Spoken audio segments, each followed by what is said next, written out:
February series and में थोड़ी सुस्त ज़रूर हो गई थी, हालांकि उसमें भी हमने नए रिकॉर्ड ज़रूर बनते हुए देखे थे, बट उसके बाद जो कल मार्च में पहले ट्रेडिंग दिन, सीरीज के पहले ट्रेडिंग दिन जो बाजार में एक्शन बनाए, ये कितना शानदार था। जरा बताइए सर, कल का ये जो हाई बना है ये किस तरह से अलग था और इसकी क्या अलग इंपॉर्टेंस है सर? इसकी बेहद इंपॉर्टेंस है दीप, और इसका ये कल का जो हाई है ना, ये आपको ट्रेंड बनता और बदलता हुआ सिखाता है। कैसे, देखिए बात को समझिएगा। पहली चीज, बाजार गिरने में जितना समय लगाता है बढ़ने में उससे बहुत कम, ये सबसे बड़ा ट्रेंड बनता हुआ दिख रहा है। 4 दिन गिरता है और बढ़ने में 1 दिन में। सेम सिचुएशन आपकी पिछले बुधवार को हुई थी। पिछले बुधवार को मैं बताता हूँ 21,875 का लो बनाया था, ठीक है, निफ्टी ने, और अगले ही दिन हाई बना दिया आपका 22,297 का। गुरुवार के दिन, गुरुवार को लो बनाया था और शुक्रवार को हाई बना दिया। इस बार भी सेम सिचुएशन हुई। गुरुवार को आपका लो बना 21,860 का, लगभग वहीं पर, और हाई आपका 22,353 का। पिछले हाई से 50 पॉइंट ऊपर का हाई बना दिया।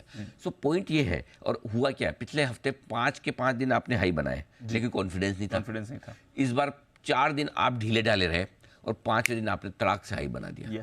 तो घटने में आपने लगाए 5 दिन, बढ़ने में लगाया 1 दिन। गुरुवार के लो से शुक्रवार के हाई के बीच में सिर्फ 1 दिन। एक दिन में आप उतनी रिकवरी दे चुके हैं, ज़्यादा से ज़्यादा 1.5 दिन मान लें। सो मेरा पॉइंट है कि ये बाजार में तेजी का ट्रेंड दिखाता है। और सबसे बड़ी बात दूसरी क्या है, पूरी की पूरी तेजी आपकी स्क्रीन पर, पूरा कंप्लीट स्क्रीन पर, ऐसा नहीं। और मजे की बात देखिए, परसों का हाई 22,060 का था, जो रिकवरी निचले स्तर से आई थी शुक्र आपको, और कल का लो 22,050 का। तो जो आपने एक्सपायरी के दिन हाई बनाया, वहीं से लो लेकर आपने पूरी स्क्रीन पर तेजी की। तो इसे ऐसा भी नहीं कि आपने कोई गैप छोड़ा हो। सो ये जब स्क्रीन पूरी की पूरी तेजी पर बनती है, और आप देखिए किसी भी लेवल से निफ्टी 50 पॉइंट नहीं घटता, बैंक निफ्टी 200 पॉइंट नहीं घटता, 150 पॉइंट नहीं घटता, तो वो जो तेजी होती है वो सस्टेन्ड बाइंग मोमेंटम दिखाती है, बड़ा मोमेंटम दिखाती है। और एक जो इंटरेस्टिंग चीज़ जो दिख रही दीप, वो ये कि जैसे ही बाजार में 2 चीज़ें कम होती दिखती है, बाजार उछल जाता है। अब क्या 2 चीज़ें कम हो रही है? पहला पोजिशन, और दूसरा सेंटिमेंट। सेंटिमेंट आपका कमज़ोर हुआ, इसलिए मैं बोल रहा था आजकल सेंटिमेंटल करेक्शन भी बहुत इंपॉर्टेंट हो गया है। तो जैसे सेंटिमेंट में 3 दिन 4 दिन बाजार ना चले, हर आदमी मंदी में आ जाता है। उनको लगता है तेजी खत्म हो गई, शॉर्ट ही करना चाहिए, सब कुछ भेज देना चाहिए। तो ये जो सेंटिमेंटल करेक्शन लोगों में रोज हो रहा है, पोजीशन हल्की, सिर्फ आपकी मार्केट की पोजीशन हल्की होने से काम नहीं चलता है, दिमाग भी आपका हल्का होना चाहिए। एक ज़माना था जब हर गिरावट पे लोगों को लगता था और क्या लूँ और क्या लूँ। आजकल हर उछाल पे लोगों को लगता है कि अब लेना नहीं, और जैसे थोड़ा सा रुका और क्या बेच दूं और क्या बेच दूं, लोग फिर से इक्विटी में अंडर इन्वेस्टेड होते दिख रहे हैं। नो डाउट हर महीने तेजी नहीं हो सकती, हर महीने इस तरह से नहीं बढ़ते। 2 महीने आपकी तेजी हुई, 1 महीना आपने ढीला देखा जनवरी का, फरवरी में फिर रफ्तार पकड़ ली, और मार्च आपका अच्छा रहेगा। ट्रेडिशनली बहुत बढ़िया महीना है। और पिछले 2 इलेक्शन के मार्च की सीरीज का हमने एनालिसिस किया।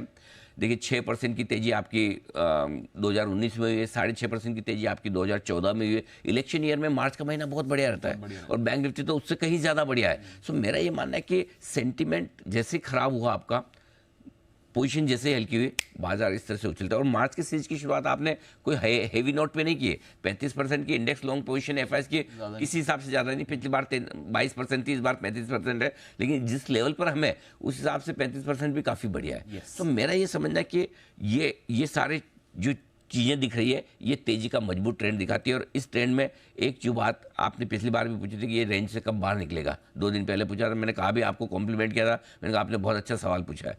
इस सवाल का जवाब तब भी जो था, आज ये सवाल के वो जवाब आज कितना रिलेटेबल है आप देखिए। जब भी बड़े ट्रेंड के बाद अगर मार्केट का कंसोलिडेशन हो, करेक्शन हो, और उस रेंज में अगर मार्केट कोई इंपॉर्टेंट लेवल को नहीं तोड़ता है, तो इसका मतलब ये वो अपना बड़ा ट्रेंड वापस पकड़ेगा। ये करेक्ट। बड़ा ट्रेंड क्या है? तेजी का है। और बड़ा ट्रेंड मैंने कहा कि तेजी का ट्रेंड टूटने का पहला संकेत तब आएगा जब 21,500 21,600 के नीचे जाने की बाजार सोचे। 22,000 के नीचे बंद होने पर खाली BTST, 21,800 के नीचे बंद होने पर जो 2-4-5 दिन के लिए पोजीशन बनाते, वो 21,500 के नीचे बंद होगा, तो जाके बड़े ट्रेंड पर थोड़ा क्वेश्चन मार्क लगेगा। ये हमारे तीनों लेवल की बात हुई। आप देखिए, फॉरगेट एक दिन खाली 22,000 के नीचे बंद हुआ है, मुश्किल से 1 दिन 2 दिन 21,950 के आसपास। करेक्ट। सो तेजी का ट्रेंड बाजार वापस पकड़ा। कंसोलिडेशन के बाद जब तक कि बड़ा ट्रेंड कोई ना तोड़े, कोई बड़े लेवल ना तोड़े, बाजार वापस तेजी का ट्रेंड पकड़ता। तो इस तेजी की बड़ी खूबसूरती है दीप। और मजे की बात यह, अगर आपको सिर्फ इसलिए डर लगता है कि कोई स्टॉक बहुत बढ़ गए, बहुत चल गए, तो आप देखिए स्टॉक तो ऊपर के लेवल से तो मिड कैप काफ़ी करेक्ट हुए, स्मॉल कैप भी हो गए, लार्ज कैप चल रहे, तो वो तो आप हमेशा चाहते थे कि लार्ज कैप चले। Correct sir. पिछले 6 महीने से मार्केट में हर आदमी चाहता था लार्ज कैप, अब चल रहे तो समस्या क्या है? Exactly. अगर आप अमेरिका हाई पर हाई बना रहे हैं, ठीक है, आपकी जीडीपी का ग्रोथ का नंबर मजबूत है, आपका जीएसटी का नंबर मजबूत है, ठीक है, आपके यहाँ अभी भी एसआईपी 18,000 करोड़ की आ रही है, फ्लोज पॉजिटिव है, एफआई बेचने के मूड में नहीं है, लोकल फंड को खरीदना है, अब आपसे तेजी नहीं होगी तो कब होगी? कब होगी? करेक्ट। फिर मतलब क्या चीज़ का इंतजार करें? फिर क्या मोदी जी फोन करके बोले भाई शेयर ले लो, तेजी होगी? अब और क्या क्या चीज़ का वेट करें हम? सही बात है। फिर तो करते रहना, वेट तो करते करते जिंदगी निकल जाएगी ऐसे। करेक्ट। और खरीदोगे तो कहीं न कहीं लाइफ हाई पे खरीदोगे तो नीचे आने का डर तो हमेशा रहता है। आप ये मान के चलो अगर 10% नीचे आएगा तो मुझे और डालना है, चाहे वो स्टॉक चाहे आपका इंडेक्स हो, गिरने में कभी भी। और एक चीज़ तो मैं जानता हूँ दीप, मैंने 35 साल में ये देखा है, जब तक आपका पूरा पैसा इन्वेस्ट ना हो जाए तब तक करेक्शन आता भी नहीं ढंग का। सही बात है। क्योंकि करेक्शन में पैसा बचता नहीं किसी के पास लगाने के लिए, पहले फुली इन्वेस्टेड है, तो जब तक आप फुली इन्वेस्टेड नहीं होंगे तब तक तो बाजार हमेशा परेशान करेगा, भागता रहेगा, आप पीछे पीछे दौड़ो, वो आगे आगे भाग रहा है, पकड़ में नहीं आ रहा। एग्जैक्टली। सो मेरा पॉइंट क्या है कि आपसे तेजी हो ना हो, एक काम करना जरूरी है। आपकी गाड़ी अगर रिवर्स गियर में चल रही है और आपको आगे बढ़ना, तो क्या करोगे? पहले न्यूट्रल तो करोगे। यस सर, बिल्कुल। ब्रेक लगाओ, न्यूट्रल करो, पहले दिमाग से मंदी निकालो, न्यूट्रल हो जाओ। न्यूट्रल होने के बाद आप सोचो कि अब मुझे आगे जाना है या पीछे जाना है। करेक्ट। तब आप है ना अपने आप आपको लगेगा कि आगे बढ़ने में फ़ायदा ज़्यादा है बजाय पीछे जाने के, तेजी में फ़ायदा ज़्यादा बजाय मंदी करे। देखो, मंदी करके पैसा वापस कमाना मुश्किल काम है, मंदी करके लेवल आना। दिक्कत एक ही है कि तेजी में इंतज़ार लंबा करना पड़ता है, मंदी जल्दी जल्दी होती है। करेक्ट है ना? वो कहते थे कि जाता ऊपर मार्केट सीढ़ियों से, नीचे आता लिफ्ट से। सो इसलिए क्या वो जो मंदी लिफ्ट से आने वाली प्रोसेस है जो जल्दी से नीचे आता, उसमें लोग हिल जाते हैं। लेकिन आप सोचिए कि धीरे धीरे अगर ऊपर जा रहे हैं और तेजी के लेवल आपको बार बार ये मार्केट दे रहा है, समझो आपने 22,300 पे ही ले लिया था पिछले बार निफ्टी, तब भी 5 दिन में वापस आपके भाव आ गए। कौन सा लंबा टाइम लगा? 1 हफ्ता। करेक्ट। आज आप प्रॉफिट में है ना, लेकिन अगर सोचो आपने 1 महीने पहले बेचा होता तो जनवरी में जिसने बेचा उसके भाव कहाँ है? सो आई थिंक ये मार्केट का ट्रेंड ये दिखा रहा है कि आप तेजी के ट्रेंड में हैं, बड़े ट्रेंड के साथ रहिए। बड़े ट्रेंड में छोटे मोटे करेक्शन ऐसे आएंगे जिसमें आपको तेजी पर क्वेश्चन मार्क लगता हुआ दिखेगा।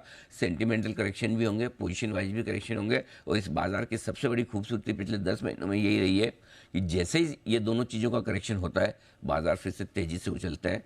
तो उसको एंजॉय कीजिए। करें एंजॉय। बिल्कुल। ठीक है।